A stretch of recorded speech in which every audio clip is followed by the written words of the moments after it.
नमस्कार. India star one न्यूजमध्ये आपले स्वागत आहे. खामगाव, मलकापूर, शेगाव तालुक्यात वादळी वाऱ्याचा तडाखा.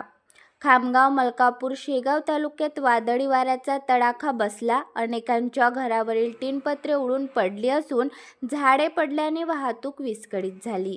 मलकापूर तालुक्यात विजेच्या कडकडाटात वादळी वाऱ्यासह झालेल्या पावसात झाडांची फांदी डोक्यावर पडल्याने गंभीर जखमी झालेल्या 64 वर्षीय वृद्धांचा मृत्यू झाल्याची घटना मलकापूर तालुक्यातील बेलांड येथे रविवारी सायंकाळी 7:30 वाजताच्या सुमारास घडली.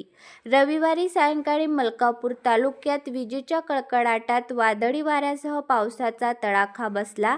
त्याचवेळी बेलांड येथे वादळी वाऱ्यामुळे झाडे व झाडांच्या फांद्या पडल्या. स्थानिक रहिवासी निवृत्ती घनसाराम इंगळे, वय वर्ष 64, राहत्या घरी पाऊस आल्यावर सामानाची आवरासावर करत होते. त्यावेळी जोमाने वारा सुटला व घरालगतच्या झाडाची फांदी निवृत्ती घनसाराम इंगळे यांच्या डोक्यावर पडली. त्यामुळे ते खाली कोसळले. त्यानंतर त्यांना उपचारासाठी मलकापूर येथे हलवण्यात आले. मात्र डोक्यावर गंभीर स्वरूपाच्या जखमा झाल्याने त्यांचा उपचारादरम्यान जागीच मृत्यू झाला. या घटनेनंतर शहर पोलिसांनी अकस्मात मृत्यूची नोंद केली आहे, तर पुढील तपास पोलीस उपनिरीक्षक राहुल वरारकर करीत आहे.